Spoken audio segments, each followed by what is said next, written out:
কি ব্যাপার মা, অনেক বেলা হয়ে গেল তো। আজকে তো আপনার ছোট বৌমার রান্নাবান্না করার দিন, কিন্তু সে তো এখনো পড়ে পড়ে ঘুমাচ্ছে।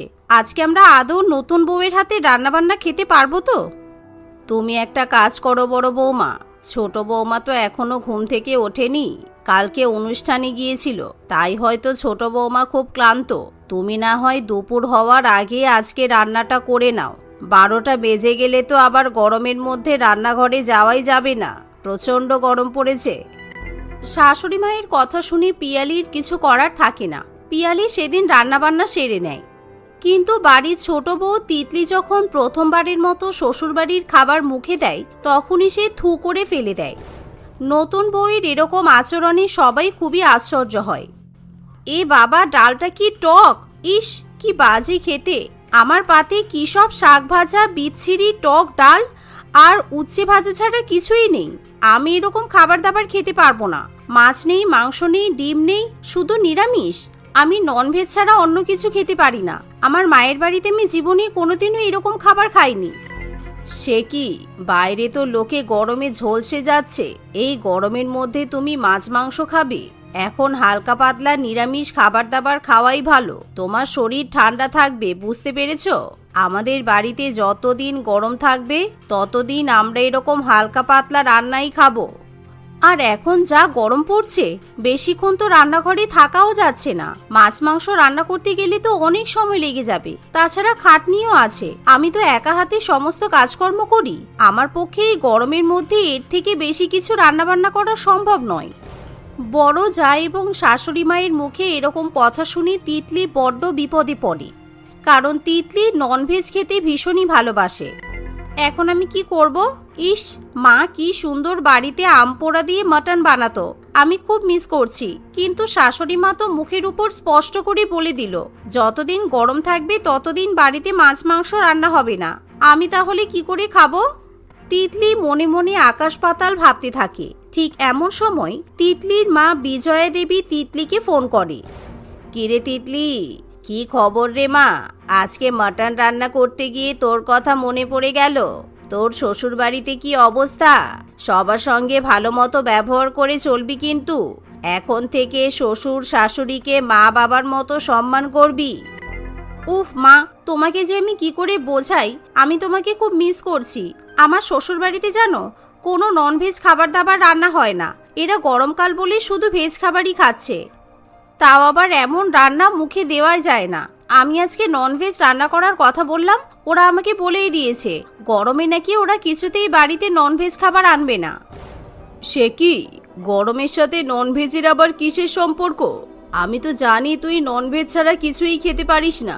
আচ্ছা ঠিক আছে, তুই এক কাজ কর, তুই আজকে আমার বাড়িতে চলে আয়। তোর শ্বশুর বাড়িতে বল বিয়ের আগের কিছু জিনিসপত্র নিতে ভুলে গেছিস, এই বলে তুই বাড়িতে চলে আয়। মায়ের মুখে এরকম আইডিয়া শুনে তিতলি অত্যন্ত খুশি হয়। তিতলির বাপের বাড়িও পাশের পাড়াতেই ছিল, তাই তিতলি মিথ্যা কথা বলে টুক করে বাপের বাড়িতে চলে যায়। কিন্তু যা দেখে তিতলির বড় যা পিয়ালি অত্যন্ত রেগে যায়, কারণ পিয়ালির বাপের বাড়ি অনেকটাই দূরে ছিল। তাই পিয়ালি চাইলেও যখন তখন বাপের বাড়িতে যেতে পারে না, তার উপর রাত্রিবেলার জন্য পিয়ালিকে আবার রান্না করতে হবে। কি ব্যাপার বলুন তো মা, আপনার ছোট বৌমা কালকেই শ্বশুর বাড়িতে এলো, আবার আজকেই বাপের বাড়িতে চলে গেল। ওর তো লক্ষণ ভালো বুঝছি না। আজকে তো দুপুরবেলা রান্না বান্না করলো না, অন্তত রাতের রান্নাটা তো করবে। কার সঙ্গে ছেলের বিয়ে দিয়েছেন? আরে ছোট বৌমা তো বললো ও নাকি বাপের বাড়িতে কি সব ভুলে গেছে, তাই ওগুলো আনতে গেছে। তুমি এত খ্যাচ খ্যাচ করো না তো। ছোট্ট মেয়ে সবে বিয়ে করেছে, তাই হয়তো বাবা মায়ের কথা মনে পড়ছে। আমি দুদিন বাদে না হয় ছোট বৌমাকে ফোন করে ডেকে নেব। শাশুড়ির কথা শুনে পিয়ালি কিছু বলতে পারে না। দেখতে দেখতে 2-3 দিন কেটে যায়। অন্যদিকে তিতলি নিজের মায়ের বাড়িতে আরাম করে আম পোড়া, মাটন, চিংড়ি মাছের মালাইকারি, চিকেন দো পেঁয়াজা, পটলের দোরমা, দই কাতলা, রায়তা ইত্যাদি সাটিয়ে খেতে থাকে। উফ মা, কি ভালো খেলাম গো। আমার তো এরপর আর শ্বশুরবাড়িতে যেতেই ইচ্ছে করছে না। ইস, তুমি যদি আগে আমাকে বলতে যে আমার শ্বশুরবাড়ির লোকেরা এরকম খাবার দাবার খায়, তাহলে তো আমি বিয়েই করতাম না। মা, আমি তাহলে গরমকালটা এখানেই থেকে যাই বলো? সে তুই চাইলে থাকতেই পারিস, কিন্তু এখন তো তোর নতুন নতুন বিয়ে হয়েছে, তোর শাশুড়ি মা কি আমার বাড়িতে থাকার পারমিশন দেবে? আমার মনে হয় তোর বাড়ি ফিরে যাওয়া উচিত। কেউ নিজের নতুন বৌমাকে এতদিন বাপের বাড়িতে থাকতে দেবে না। তিতলির মায়ের কথা শেষ হতে না হতেই তিতলির শাশুড়ি মা বেলা দেবী ফোন করে। কি ব্যাপার বৌমা, তুমি তো বিয়ের পরপরেই বাপের বাড়িতে চলে গেলে। 2-3 দিন তো কেটেই গেল, কিন্তু একবারও আমাদের খোঁজ খবর নেওয়ার প্রয়োজন মনে করলে না। তোমার কি শ্বশুর বাড়ি আসার ইচ্ছা নেই? আমি ভেবেছিলাম তুমি তোমার জিনিসপত্র নিয়ে বাড়ি চলে আসবে, কিন্তু তুমি যখন আসলে না তখন বাধ্য হয়ে আমিই তোমাকে ফোন করলাম। মা, আমি ভাবছিলাম এই গরমকালটা আমার মায়ের বাড়িতেই থেকে যাব, কারণ আপনাদের ওই বাজে রান্না আমার একদমই খেতে ভালো লাগে না। আমাদের বাড়িতে যে দিদি কাজ করে তাদের বাড়িতেও মনে হয় গরমে ওরকম আজে বাজে শাক পাতা রান্না হয় না। তাহলে আমি কি করে আপনাদের বাড়িতে গিয়ে ওরকম রান্না খাই বলুন তো? আপনাদের বাড়ি থেকে আমার মায়ের বাড়িতে গরমে অনেক ভালো ভালো খাবার রান্না হয়। তিতলির মুখে এরকম কথা শুনে বেলা দেবী অত্যন্ত রেগে যায়। যত বড় মুখ নয় তত বড় কথা। তুমি আমাকে এভাবে অপমান করছো? তোমার সাহস তো কম নয়। ঠিক আছে, তোমার মায়ের বাড়ির খাবার যখন আমাদের বাড়ির খাবারের থেকে এতই ভালো, তাহলে তুমি তোমার মায়ের বাড়িতেই থেকে যাও। তোমাকে আর আমাদের বাড়িতে আসতে হবে না। আমি আমার ছেলের সঙ্গে তোমার ডিভোর্স করিয়ে দেব। তিতলির পাশে বসে তিতলির মা সব কথাই শুনতে পায়, তাই বিজয়া দেবী খুবই ভয় পেয়ে যায়। আর তখনই তিতলির কাছ থেকে ফোনটা কেড়ে নিয়ে নিজেই তিতলির শাশুড়ির সঙ্গে কথা বলতে শুরু করে। আরে নানা বেয়ান, আপনি রাগ করছেন কেন? আসলে আমার মেয়েটা তো অবুঝ, ও কিছুই বুঝতে পারেনি। আমি ওর হয়ে আপনার কাছে ক্ষমা চাইছি। আপনি কিছু মনে করবেন না। আমি এখনই তিতলিকে শ্বশুর বাড়িতে পাঠিয়ে দিচ্ছি। এই বলে বিজয়া দেবী ফোন কেটে দেয়। বিজয়া দেবী তার মেয়েকে শ্বশুর বাড়িতে ফিরে যাওয়ার জন্য অনেক বোঝানোর চেষ্টা করলেও তিতলি কিছুতেই তার মায়ের বাড়ি ছেড়ে শ্বশুর বাড়িতে যেতে চায় না। মা, তুমি বুঝতে পারছো না, আমি যদি এখন শ্বশুর বাড়িতে যাই তাহলে আমাকে ওই আজে বাজে খাবার দাবার খেতে হবে। আমি ওসব খাবার কিছুতেই খেতে পারবো না। আমি একদিনেই বুঝে গেছি, তুমি যদি আমাকে জোর করে শ্বশুর বাড়িতে পাঠাও তাহলে আমি না খেতে পেয়ে মারা যাব। আচ্ছা ঠিক আছে, শোন, আমি তোকে প্রত্যেক দিন ভালো ভালো খাবার দাবার রান্না করে পাঠাবো। তাহলে হবে তো? তোকে শ্বশুর বাড়ির রান্না বান্না খেতে হবে না। তুই আমার হাতের রান্না করা খাবারই খাস। কিন্তু দয়া করে শ্বশুর বাড়িতে ফিরে যা। তোর শাশুড়ি মা অনেক রেগে আছে, তুই কেন বুঝতে পারছিস না? তুই যদি শ্বশুর বাড়িতে থাকিস তাহলে তো তোরই লাভ। এভাবেই বিজয়া দেবী কোনো রকমে বুঝিয়ে তিতলিকে শ্বশুর বাড়িতে ফিরে যাওয়ার জন্য রাজি করায়। তবে বিজয়া দেবী মেয়ের জন্য কলার বড়া, এঁচোড় চিংড়ি, মাটন, ডাক বাংলো, ফ্রাইড রাইস, চিকেন কষা ইত্যাদি প্যাক করে দেয়, যাতে তিতলি শ্বশুর বাড়িতে গিয়ে ভালো করে খেতে পারে। কিছুক্ষণ পর তিতলি যখন শ্বশুর বাড়িতে ফিরে যায় তখন, এই যে মহারানী, এতদিন বাদে আপনার আসার সময় হলো। যাও রান্নাঘরে গিয়ে নিজের ভাগের রান্নাটা সেরে ফেলো। প্রত্যেকদিন গরমে রান্না করতে গিয়ে আমার কি নাজেহাল অবস্থা হয়েছে দেখো তো। তোমার বিয়ের পর থেকে অনেকগুলো রান্না জমে আছে, সব কটা কিন্তু তোমাকে একটা একটা করে শোধ করতে হবে। পিয়ালি তার বড় জায়ের কথাই পাত্তা দেয় না। সে নিজের ঘরে গিয়ে এসি চালিয়ে বসে মায়ের বাড়ি থেকে নিয়ে আসা খাবার দাবার খেতে শুরু করে, যা দেখে পিয়ালি মনে মনে খুবই রেগে যায়। নিজের মায়ের বাড়ির খাবার নিয়ে খুব অহংকার হয়েছে দেখছি। দাঁড়াও, তোমাকে কি করে শায়েস্তা করতে হয় আমি খুব ভালোভাবেই জানি। এখনই মজা দেখাচ্ছি। মায়ের বাড়ির খাবার থাকবে, তারপরে না তুমি খাবে? এই ভেবে পিয়ালি ছাদে গিয়ে তখনই তার পাশের বাড়ির প্রতিবেশী রত্না দেবীকে দুপুরবেলা খাওয়ার জন্য নিমন্ত্রণ করে আসে। নিমন্ত্রণ পেয়ে রত্না দেবীও খুবই খুশি হয়, কারণ সে ভীষণই হ্যাংলা প্রকৃতির মানুষ ছিল। কিছুক্ষণের মধ্যেই সে পিয়ালির বাড়িতে এসে উপস্থিত হয়। মাসিমা, আমার ছোট যা আপনাকে নিমন্ত্রণ করতে বলল। আসলে ও আমাদের বাড়িতে নতুন এসেছে তো কারোর বাড়িতে যেতে খুব লজ্জা পাচ্ছে, তাই ভাবলাম আমি নিজেই আপনার সঙ্গে আলাপ করিয়ে দিই। আপনি ওর ঘরে যান, ওই আপনাকে খাবার দাবার খাওয়াবে। এই শুনে রত্না দেবী তখনই তিতলির ঘরে যায়। তিতলির ঘরে গিয়ে সে অনেক ভালো ভালো খাবার দেখতে পায়, কিন্তু হঠাৎ করে প্রতিবেশীকে সেখানে দেখতে পেয়ে তিতলি ভীষণই আশ্চর্য হয়। বাবা, বৌমা, তুমি তো দেখছি আমার জন্য অনেক খাবার দাবার রান্না করেছো। তুমি আমাকে একটু তাড়াতাড়ি খাবার বেড়ে দাও, আমাকে আবার বাড়িতেও তো ফিরতে হবে। রত্না দেবীর কথা শুনে তিতলি কি বলবে কিছুই বুঝে উঠতে পারে না।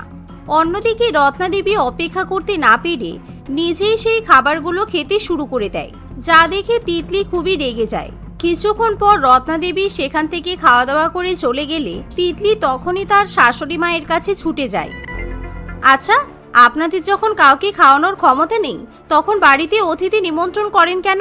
বিয়ের সময় তো আমার মায়ের বাড়িতে গিয়ে বলেছিলেন আমার নাকি শ্বশুর বাড়িতে কোনো অসুবিধা হবে না। এদিকে আপনাদের বাড়িতে এতই বাজে রান্না হয় যে আমি খাবার পর্যন্ত খেতে পারছি না। আপনারা শুধু শুধু গরমের অজুহাত দেখাচ্ছেন। খাওয়া দাওয়ার ক্ষেত্রে গরমকাল শীতকালের কোনো প্রশ্নই আসে না। আমি আমার মায়ের বাড়ি থেকে একটু চিকেন মাটন এনেছিলাম, সেখানেও আপনাদের প্রতিবেশী এসে ভাগ বসিয়ে গেছে। আমি আর কিছুতেই এখানে থাকবো না। আপনি ডিভোর্সের কথা বলছিলেন না, আমি আজকেই ডিভোর্স দেব। এই বলে তিতলি ব্যাগপত্র গোছাতে শুরু করে।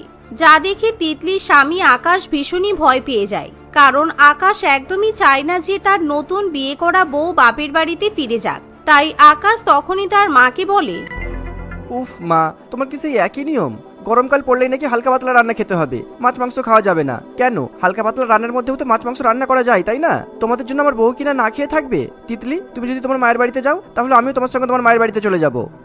এ তুই কি বলছিস আকাশ?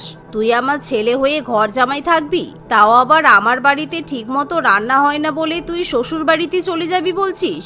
তুই বুঝতে পারছিস এতে আমার মান সম্মান কোথায় যাচ্ছে? তোমার মান সম্মান নিয়ে কি আমি ধুয়ে খাবো? আমারও এরকম প্রত্যেকদিন সেদ্ধ উচ্ছে ডাটা চাল কুমড়ো রান্না খেতে ভালো লাগে না। তার থেকে ভালো তোমার শাশুড়ি মাই আমাকে রান্না করে দেবে। ব্যাস, তাহলেই তো ঝামেলা মিটে গেল। আমার মা এত ভালো রান্না করে না, তুমি হোটেল রেস্টুরেন্ট ভুলে যাবে। আসলে তোমার মা কিংবা বৌদি কেউই রান্না বান্না করতে পারে না, তাই গরমের অজুহাত দিয়ে সিদ্ধ সিদ্ধ খাবার রান্না করে। এই তো কালকে আমার মা লেমন চিকেন বানিয়েছিল, বেশি মশলাপাতি দেয়নি, কিন্তু খেতে দারুণ টেস্টি। তিতলির কথা শুনে আকাশ অত্যন্ত খুশি হয়, কিন্তু এমন সময় বেলা দেবী কি করবে কিছুই বুঝে উঠতে পারে না। এরকম একটা ছোট কারণের জন্য ছেলে নিজের শ্বশুর বাড়িতে গিয়ে পড়ে থাকবে, এটা বেলা দেবী কিছুতেই মেনে নিতে পারে না। আচ্ছা বাবা, ঠিক আছে ছোট বৌমা, তুমি যেমন চাও সেরকমই রান্না হবে। তোমাকে আর মায়ের বাড়িতে গিয়ে আমার মুখ কালো করাতে হবে না। আমি তোমাকে কোনো রান্না বান্না খাওয়াতে বাধা দেব না। তোমার যা ইচ্ছা তুমি তাই রান্না করে খেতে পারো। এমন কথা শুনে তিতলি অত্যন্ত খুশি হয়। সেদিনের পর থেকে তিতলি তার পছন্দ মতো চিকেন মাটন মাছ মাংস ইত্যাদি খেতে পারে। তবে সে এখন গরমের জন্য খুবই হালকা পাতলা মশলা দিয়ে খাবার রান্না করে খায়। ফাল্গুনি, মেধা, কেয়া, পাপিয়া এবং এলিনা 5 বোন ছিল। তারা 5 বোনই দেখতে খুব সুন্দর ছিল। তারা সবাই মেকআপ করতে খুব পছন্দ করত। তারই সঙ্গে সঙ্গে 5 জনের আলাদা আলাদা ট্যালেন্টও ছিল। যেমন ফাল্গুনি ফেসিয়াল খুব ভালোভাবে করতে পারত, মেধা খুব ভালো মেকআপ করতে পারত, কেয়া হেয়ার কাটিং এ এক্সপার্ট ছিল, পাপিয়া এগুলো ছাড়া পার্লারের অন্যান্য কাজ যেমন পেডিকিউর, ম্যানিকিউর, নেল এক্সটেনশন এগুলো খুব ভালোভাবে করতে পারত। আর 5 বোনের মধ্যে এলিনা, যে কিনা কোনো কাজই ঠিক করে পারত না, কিন্তু সে ভালো হিসাব নিকাশ করতে পারত। একদিন 5 বোন মিলে একসাথে তার মায়ের কাছে এসে বলে, মা শোনো না, তোমার সঙ্গে একটা কথা ছিল। মা, তোমার সঙ্গে একটা কথা আছে। হ্যাঁ হ্যাঁ, কি বলবি বল, এক এক করে বল। একসঙ্গে 5 জন মিলে বললে কি করে বুঝবো? কথা বলতে এসেছিস তোরা নাকি ধর্ণা দিতে এসেছিস? না মা, কথা বলতেই তো এসেছি, তাও আবার পার্লার খোলা নিয়ে। পার্লার খোলা নিয়ে মানে? মা, তুমি তো জানোই যে আমাদের 5 বোনের মেকআপ করতে ভীষণ ভালো লাগে। মেকআপের চক্করে পড়ে আমরা সবাই আলাদা আলাদা ছোট ছোট কোর্সও করেছি। আমাদের 5 জনকে একটা পার্লার খুলে দাও না মা। হ্যাঁ মা, আমরা তো বেকার বেকার বাড়িতে কাজের কাজ হবে, আর আমাদের কিছু টাকাও ইনকাম হয়ে যাবে। হ্যাঁ মা, প্লিজ না করবে না, আমাদের একটা পার্লার খুলে দাও না মা, প্লিজ আমাদের হেল্প করো। ঠিক আছে, তোরা এত করে বলছিস যখন, আমি তোদের জন্য একটা পার্লার খুলে দেব, কিন্তু আমি আর কিছু করতে পারবো না। বাকি সব কাজ তোদেরকেই সামলাতে হবে। পার্লারের সব দায়িত্ব তোরা নিতে পারবি তো? পরে আবার বলিস না যেন আমরা কিছু করতে পারছি না, 2-4 জন লোক রাখতে হবে। না না মা, আমরা এমন কিছুই বলবো না। আমরা 5 বোন মিলেমিশে কাজ করব। তুমি শুধু পার্লারটা খুলে দাও আর সব দায়িত্ব আমাদের উপর ছেড়ে দাও। নন্দিতা দেবী তার মেয়েদের খুব ভালোবাসতো। সে একটা দোকান ভাড়া নিয়ে অনেক টাকা খরচ করে একটা বড় সুন্দর পার্লার খুলে দেয়। 5 মেয়ে খুবই খুশি হয়। তারা তাদের পার্লারের নাম দিয়েছিল 5 বোনের এক পার্লার। সেদিন তাদের পার্লারের প্রথম দিন ছিল। দেখ, আজকে তো আমাদের পার্লারের প্রথম দিন, আমরা 5 জন আগে থেকেই সব কাজ ভাগ করে নেব। 5 জন মিলে আলাদা আলাদা কাস্টমারদের হ্যান্ডেল করব। তাহলে অতি সহজেই আমরা সব কাজ করতে পারবো। কেন, কি কাজ ভাগাভাগি করবি দিদি? শুনি আগে, তারপর বলছি। হ্যাঁ দেখ, আমি ভালো ফেসিয়াল করতে পারি বলে আমি আমাদের ক্লায়েন্টদের ফেসিয়াল করব। মেধা, তুই ভালো মেকআপ করতে পারিস, তাই তুই মেকআপ করবি। আর কেয়া, তুই হেয়ার কাটিং করবি। পাপিয়া করবে পেডিকিউর ম্যানিকিউর। আর এলিনা তো কিছুই পারে না, তাই ও হিসাব নিকাশ করবে, অ্যাকাউন্টেন্ট সামলাবে। ও হ্যালো দিদি, এই পার্লারটা আমাদের 5 জনেরই, সেটা তুই ভুলে যাস না। তুই আমাদের 5 জনকে এভাবে অর্ডার করছিস যেন এই পার্লারটা তোর একার। তুই এখানকার মালিক আর আমরা তোর আন্ডারে কাজ করি। তুই বড় বলে কি কে কোন কাজ করবে সেটা তুই ঠিক করবি? হ্যাঁ তাই তো, মেধা দিদি ঠিক বলছে। তুমি কেন ঠিক করে দেবে? আমরা কোন কাজ করব না করব সেটা আমরা ঠিক করব। এখানে আমাদের সবারই তো সব কাজে কিছু না কিছু আইডিয়া আছে। আচ্ছা বাবা থাম, তোরা ঝগড়া করিস না। ঠিক আছে, তোরা কি চাস বল তাহলে? লটারি করা হোক, 5টা কাগজে আলাদা আলাদা কাজ লিখে একটা জায়গায় রাখা হোক। যে যেটা তুলবে তাকে সেই কাজই করতে হবে। ব্যাস, তাহলেই তো হয়ে যায়। সহজ ব্যাপার তো। ঠিক আছে নে, তোরা যা বলবি তাই হবে। নে, কি করবি কর। 5 বোন লটারি করে এক একটা কাগজের টুকরো তুলে নেয়। এর ফলে ফাল্গুনির ভাগে পড়ে মেকআপ করার কাজ, মেধা পায় ফেসিয়াল করার কাজ, কেয়া পেডিকিউর ম্যানিকিউর, পাপিয়ার কাছে পড়ে অ্যাকাউন্টেন্ট সামলানোর কাজ, আর এলিনা পায় হেয়ার কাটিং করার কাজ। সবাই সবার কাজ পেয়ে গেছিস তো? নে, এবার ঝামেলা শেষ হলো। এবার শুধু কাস্টমারদের আসার অপেক্ষা। কিছুক্ষণের মধ্যেই সেখানে একটা মহিলা আসে। আমি ফেসিয়াল করাতে চাই। এখানে তো অনেকেই আছে, কে ফেসিয়াল করে এখানে? এই যে, ফেসিয়াল করার কাজ আমার। আসুন, আপনি বসুন, আমি আপনার ফেসিয়াল করে দিচ্ছি। ওকে বসছি, কিন্তু আমার মুখে কোন ফেসিয়াল করলে ভালো হবে সেটা তো আগে বলো। আপনার মুখে গোল্ড ফেসিয়াল করলে ভালো হবে ম্যাডাম। কিন্তু গোল্ড ফেসিয়াল তো বিয়ের সময় করে সবাই। আচ্ছা ঠিক আছে, করো দেখি কেমন হয়। মেধা, যে কিনা ভালো ফেসিয়াল করতে পারতই না, সে তাদের পার্লারে আগত প্রথম ক্লায়েন্টের মুখে ফেসিয়াল করা শুরু করে। ফেসিয়াল করতে গিয়ে মেধা বারে বারে তার ক্লায়েন্টের চোখে ভুল করে ক্রিম ঢুকিয়ে দিচ্ছিল। উফ, কি হচ্ছেটা কি? হ্যাঁ, আপনি আদৌ ফেসিয়াল করতে পারেন বলে আমার মনে হচ্ছে না। ফেসিয়াল করার আগে নখটা কেটে নিতে হয় সেটাও আপনি জানেন না। এত বড় নখ নিয়ে আপনি কি করে ফেসিয়াল করেন? আপনার নখের নোংরা ময়লা তো সব আমার ফেসে চলে আসবে। সরি ম্যাডাম, আপনি রাগ করবেন না, আপনি একটু শান্ত হন। কি শান্ত হব? অনেকক্ষণ ধরে দেখছি তো। আর কোন দিকে তাকিয়ে তাকিয়ে ফেসিয়াল করছেন? সব ক্রিম তো আমার চোখের মধ্যেই ঢুকিয়ে দিচ্ছেন। আমি মুখের ফেসিয়াল করতে বলেছি, চোখের নয়। ফালতু পার্লার একটা, পুরো চোখ জ্বালা করছে আমার। আর কোনোদিনও এই পার্লারে আসবো না। শুধু শুধু চোখ অন্ধ করার কোনো ইচ্ছা নেই আমার। এই বলে কাস্টমারটি হাঁটা শুরু করে। ম্যাডাম, আপনি যাবেন না প্লিজ ম্যাডাম, আমাকে আর একবার সুযোগ দিন। আপনি আমাদের প্রথম কাস্টমার, আপনি নিরাশ হয়ে চলে যাবেন না। আপনি বসুন, এবার আমি ভালো করে ফেসিয়াল করব। ঠিক আছে, কিন্তু আমাকে খুশি করতে চাও তাই তো? তাহলে আমি এই ফেসিয়াল করানোর জন্য একটা টাকাও দেব না। শুধু শুধু আমার সময় নষ্ট হচ্ছে। এই যা, প্রথম কাস্টমার ফ্রিতে ট্রিটমেন্ট নেবে বলছে রে। কি আর করা যাবে, উপায় নেই। মান সম্মানের ব্যাপার এটা। ঠিক আছে ম্যাডাম, কোনো ব্যাপার নয়। মেধা আবার নতুন করে কাস্টমারটির মুখে ফেসিয়াল করে দেয়। তারপরও কাস্টমারটি খুব বেশি খুশি না হয়ে সেখান থেকে চলে যায়। 4 বোন দাঁড়িয়ে দাঁড়িয়ে মেধার কাজকর্ম দেখতে থাকে। কিছুক্ষণ পর একজন হেয়ার কাট করাতে আসে।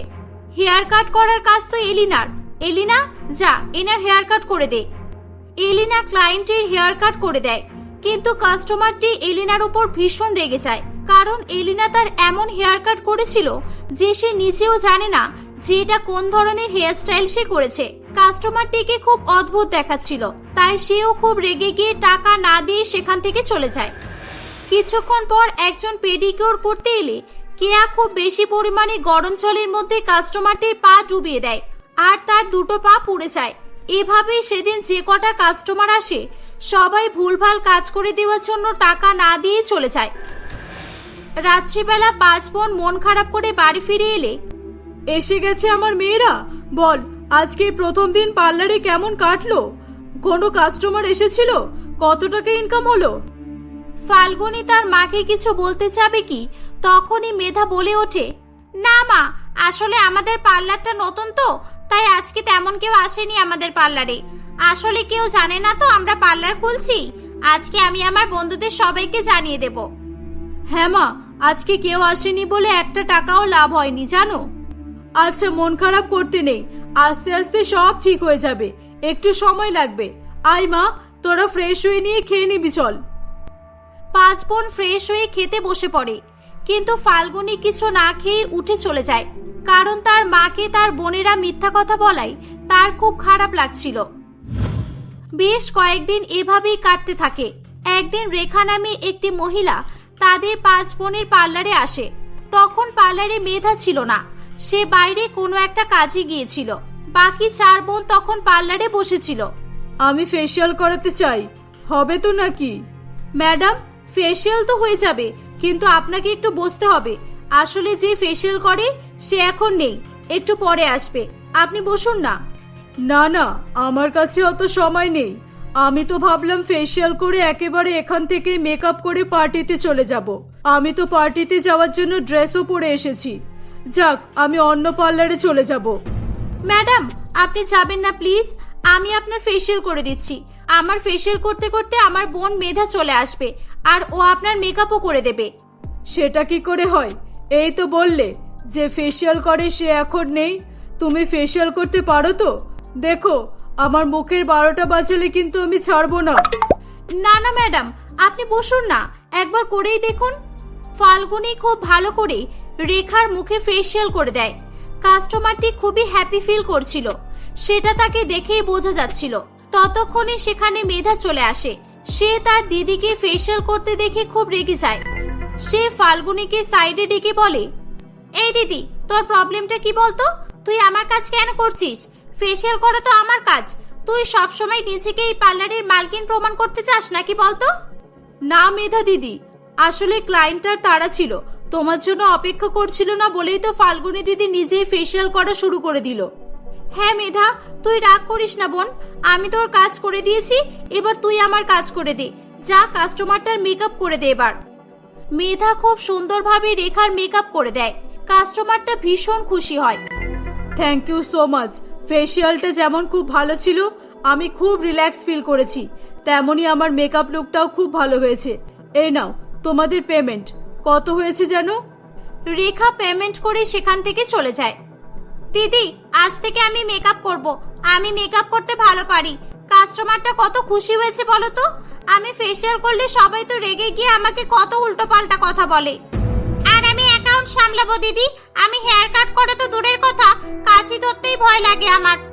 তোদের বুঝতে অনেক লেট হলো রে বোন। আমি সেই প্রথম দিন তোদেরকে ঠিক এই কাজগুলোই করতে বলেছিলাম, যেগুলো তোরা ভালো পারিস। কিন্তু না, তোরা তো আমাকে ভুল ভেবেছিলি যে আমি তোদের উপর অর্ডার করছি। এবার তোরা বুঝলি তো? হ্যাঁ দিদি, সব দোষ আমার, আমাকে ক্ষমা করে দাও। আমাদের সেই কাজটাই করা উচিত যেটাতে আমরা এক্সপার্ট, যেটা করতে আমরা ভালোবাসি। এভাবেই ফাল্গুনী 4 বোন তাদের ভুল বুঝতে পারে। সেদিনের পর থেকে তারা তাদের বড় দিদির আদেশ উপদেশ মতো কাজ করা শুরু করে। এভাবেই তাদের পার্লার আস্তে আস্তে অনেক ফেমাস হয়ে যায়। তাদের মধ্যে আর কোনো রকমের ভুল বোঝাবুঝিও থাকে না। নন্দিতা দেবী তার 5 মেয়ের সাফল্য দেখে খুবই খুশি হয়।